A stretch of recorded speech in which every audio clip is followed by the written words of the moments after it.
Hi friends, ఇప్పుడు మన దేశం అమెరికా మధ్య జరగాల్సిన వ్యాపార ఒప్పందం విషయంలో సుంకాల సమస్య మునుపటి కంటే చాలా వేడెక్కింది. ఎందుకంటే మనపై అమెరికా విధించే సుంకాలు తీసుకుంటున్న నిర్ణయాలు ఎవరినైనా ఆశ్చర్యపరుస్తున్నాయి. ముఖ్యంగా ఈ ఆశ్చర్యపరిచే విషయాల్లో మొదటిది, అత్యంత ముఖ్యమైనది ఏంటంటే ట్రంప్ ప్రభుత్వం మన దేశంపై విసిరిన సుంకాల బాంబుకి వ్యతిరేకంగా ఇప్పుడు మన దేశంలో అమెరికా వస్తువుల బహిష్కరణ మొదలైంది. దీనికి కారణంగా మన ఆర్థిక వ్యవస్థను డెడ్ ఎకానమీ అని పిలిచిన అమెరికా ఇప్పుడు పదే పదే పశ్చాత్తాపపడుతోంది. ఇదే సమయంలో అమెరికాలో ఉద్రిక్తతలు పెరుగుతున్న నేపథ్యంలో మన ప్రధాని మోడీ ట్రంప్తో భేటీ కోసం అమెరికా వెళ్లే అవకాశం ఉందని వార్తలు వస్తున్నాయి. కానీ మన ప్రధాని నరేంద్ర మోడీ వెళ్ళకముందే మన భారతదేశం అమెరికాకు బుద్ధి చెప్పేందుకు సుంకాల ఆటలో పూర్తి స్థాయిలో నిమగ్నమైంది. భారీ సుంకాలను అంటే భారీ మొత్తంలో పన్నులను అమెరికా ఉత్పత్తులపై విధించబోతోంది. దీనికోసం చాలా వస్తువుల జాబితా కూడా విడుదలైంది. ఆ పూర్తి వివరాలను ఈరోజు ఈ వీడియోలో తెలుసుకుందాం. కానీ ముందుకు వెళ్ళబోయే ముందు దయచేసి ఈ వీడియోని లైక్ చేయండి, అలాగే మన ఛానల్ను సబ్స్క్రైబ్ చేసుకోండి. నిజానికి అమెరికా అధ్యక్షుడు ట్రంప్ ఆడుతున్న సుంకాల ఆట రోజురోజుకు ఆసక్తికరంగా ఉత్కంఠభరితంగా మారుతుంది. ప్రస్తుతం ఇది కేవలం ఒక ఆటలా కనిపిస్తున్నప్పటికీ కానీ నిజానికి ఇది ఎలాంటి ఆట అంటే అది చాలా దేశాల మధ్య సంబంధాలను శాశ్వతంగా స్తంభింపగలదు లేదా శాశ్వతంగా నాశనం చేయగలదు. ఎందుకంటే ఇది ఆటగా మొదలైంది, కానీ ఇప్పుడు ఇది వాణిజ్య యుద్ధంగా అని పిలువబడే ఒక వివాదంగా రూపుదిద్దుకుంటోంది. వాణిజ్య యుద్ధం అనేది అన్ని దేశాలు కలిసి ఒకదానికొకటి ప్రతీకార భావనతో వాటి ఉత్పత్తులపై దిగుమతి సుంకాలు అంటే పన్నులు విధించడం మొదలుపెట్టినప్పుడు ఏర్పడుతుంది. ప్రస్తుతం జరుగుతున్నది కూడా అదే. ఇక్కడ అతిపెద్ద ఉదాహరణ ఏమిటంటే అమెరికా మన దేశంపై సుంకాలు విధిస్తున్న కొద్దీ చైనా, బ్రెజిల్ మరియు రష్యాలతో మన దేశం యొక్క వాణిజ్య ఒప్పందాలు మరింత బలోపేతం అవుతున్నాయి. చైనా కూడా ఇప్పుడు మన దేశానికి చాలా అనుకూలంగా మారుతుంది. అంతర్జాతీయ వేదికపై మన దేశాన్ని విమర్శించడం తప్ప ఇంకేమీ చేయని చైనా ఇప్పుడు మన దేశానికి అనుకూలంగా మాట్లాడుతుంది.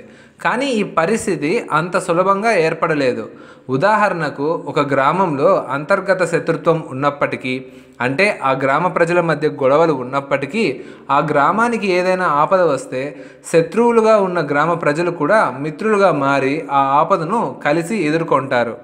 సరిగ్గా అలాంటి వాతావరణాన్నే అమెరికా సుంకాలు సృష్టించాయి. ఎందుకంటే అమెరికా సుంకాలు అనేవి అందరిపైన తీవ్రంగా పడుతున్నాయి. అది చైనా అయినా, రష్యా అయినా, మన దేశం అయినా, బ్రెజిల్ అయినా. అందుకే ఎప్పుడు ఉద్రిక్తతలో ఉండే మన దేశం, చైనా కూడా ఇప్పుడు ఒక బలమైన మిత్రులుగా మారుతున్నాయి. తద్వారా సుంకాలను కలిసి ఎదుర్కోవచ్చు. ముందుగా మీరు తెలుసుకోవాల్సిన విషయం ఏమిటంటే మన దేశం అమెరికా సుంకాలను వ్యతిరేకంగా ఆగ్రహంగా ఉండటానికి కారణం ఈ సుంకాలలో వివక్ష కనిపిస్తుంది. ముఖ్యంగా మొదటి వివక్ష ఏంటంటే చాలా దేశాలు రష్యాతో వ్యాపారం చేస్తాయి, చమురు, గ్యాస్, ఇతర వస్తువులను కొనుగోలు చేస్తాయి. కానీ వాటిపై మన దేశంపై విధించినన్ని సుంకాలు విధించలేదు.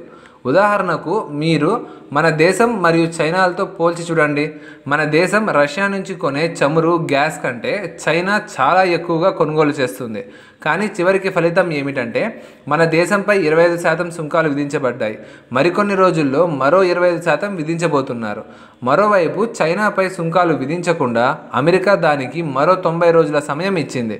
అదే సమయంలో అమెరికా స్వయంగా మేము భారతదేశంతో వాణిజ్య చర్చలు జరిపి సమస్యను వీలైనంత త్వరగా పరిష్కరించడానికి ప్రయత్నిస్తున్నామని చెబుతోంది. అయినప్పటికీ అదే అమెరికా మన దేశంపై ఎందుకు ఇంత వివక్ష చూపుతోంది? అందుకే ఇక్కడ మన దేశం కూడా అమెరికాకు వ్యతిరేకంగా చర్యలు తీసుకోవడం మొదలుపెట్టింది. మోడీ ప్రభుత్వం తరపున తీసుకున్న అతిపెద్ద ముఖ్యమైన నిర్ణయం ఏమిటంటే ఇప్పుడు అధికారులు బహిరంగంగా అమెరికా ఉత్పత్తులను బహిష్కరించడం మొదలుపెట్టారు. అంటే మన భారతీయులు ఇప్పుడు భారతీయ ఉత్పత్తులను ఉపయోగిస్తామని, ఇతర దేశాల ఉత్పత్తులను కూడా తీసుకుంటామని, కానీ అమెరికా ఉత్పత్తులను మాత్రం బహిష్కరిస్తామని నొక్కి చెబుతున్నారు. నిజానికి సుంకాల విషయంలో ట్రంప్ యొక్క ఆర్థిక ఆధిపత్యం కారణంగా ప్రజల్లో కోపం ఉంది. ఈ కోపం కారణంగా అమెరికా బహుళజాతి కంపెనీలు మన దేశంలో తమ వస్తువుల సేవలను బహిష్కరణను ఎదుర్కోవాల్సి వస్తుంది. నిజానికి కొన్ని రోజుల క్రితం ఒక ప్రకటనలో అమెరికా మన దేశాన్ని ఒక డెడ్ ఎకానమీ అని సంబోధించింది. అందుకే ప్రజలు కోపంగా ఉన్నారు.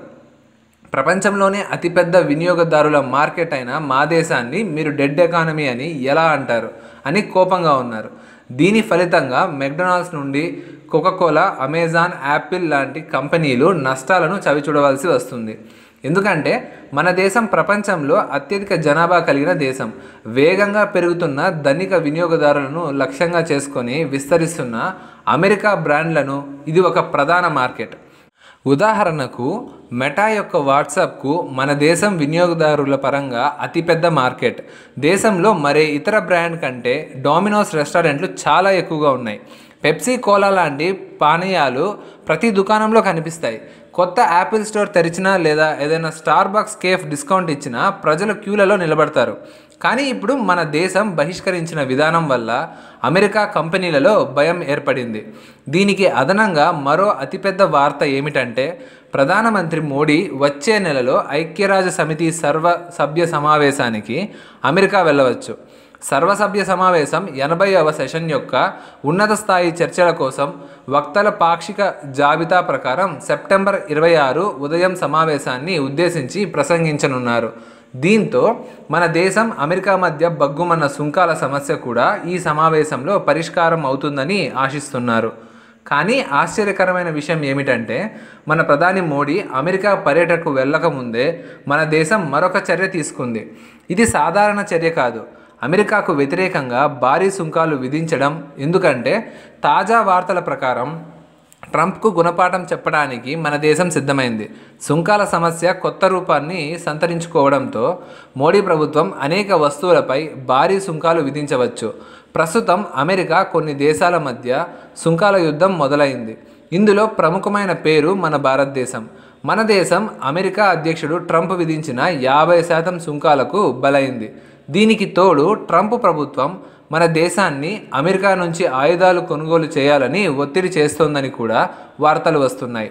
వార్తల ప్రకారం మన దేశం అమెరికా అధ్యక్షుడు ట్రంప్ సుంకాలకు ప్రతిస్పందించడానికి సిద్ధమవుతోంది. అమెరికా మన దేశం నుంచి దిగుమతి చేసుకునే స్టీల్, అల్యూమినియం, ఇతర ఉత్పత్తులపై 50% సుంకాలు విధించినందుకు ప్రతిగా మన దేశం ఎంపిక చేసిన అమెరికా వస్తువులపై సుంకాలు విధించాలని ఆలోచిస్తుందని హిందుస్థాన్ టైమ్స్ ప్రచురించింది. ఈ నివేదిక ప్రకారం దీనికి ఆమోదం లభిస్తే ఇది మన దేశం యొక్క మొదటి అధికారిక ప్రతీకార చర్య అవుతుంది. ఎందుకంటే ఈ స్టీల్, అల్యూమినియం విషయంలో వివాదం ఫిబ్రవరి నుంచే రగులుతోంది. అప్పుడు ట్రంప్ ప్రభుత్వం ఈ లోహాలపై 25% సుంకం విధించింది. జూన్లో ఆ సుంకాన్ని 50%కి పెంచారు. దీనివల్ల కనీసం $7.6 బిలియన్ విలువైన మన భారతీయ ఎగుమతులు ప్రభావితమవుతాయి. అందుకే మన దేశం ఈ సుంకాలు విధించడానికి సిద్ధమవుతోంది. ఆ లెక్క ప్రకారం మన దేశం స్టీల్, అల్యూమినియం లాంటి అనేక అమెరికన్ వస్తువులపై భారీ సుంకాలు విధించాలని ఆలోచిస్తున్నట్లు తెలుస్తోంది. అంటే ఈ జాబితాలో స్టీల్, ఇనుము, అల్యూమినియం లాంటి వస్తువులు ఉండే అవకాశం ఉంది. దీని అర్థం మన దేశం తన ప్రతిస్పందనలో అమెరికా నుండి దిగుమతి చేసుకునే స్టీల్, అల్యూమినియంపై భారీ సుంకాలు విధించవచ్చు. ఫ్రెండ్స్, ఈ చర్య కేవలం ఆర్థిక ప్రతిస్పందన మాత్రమే కాదు, భారత్ ఏ ఒత్తిడికి లొంగదని ఇచ్చే ఒక కఠినమైన రాజకీయ సందేశం కూడా. ఒకవేళ స్టీల్, అల్యూమినియంపై సుంకం పెంచినట్లయితే దాని ప్రత్యక్ష ప్రభావం అమెరికా తయారీ పరిశ్రమపై పడుతుంది. ఫ్రెండ్స్, మరి మీకేమనిపిస్తుందో? మన దేశం సుంకాలను పెంచాలా వద్దా? మీ అభిప్రాయాన్ని దయచేసి కామెంట్ బాక్స్లో కామెంట్ చేయండి. ఈ వీడియో మీకు నచ్చినట్లయితే లైక్ చేయండి, షేర్ చేయండి. మరిన్ని ఇంట్రెస్టింగ్ వీడియోస్ మిస్ కాకుండా ఉండాలంటే ఛానల్ని సబ్స్క్రైబ్ చేసుకోండి. Thanks for watching.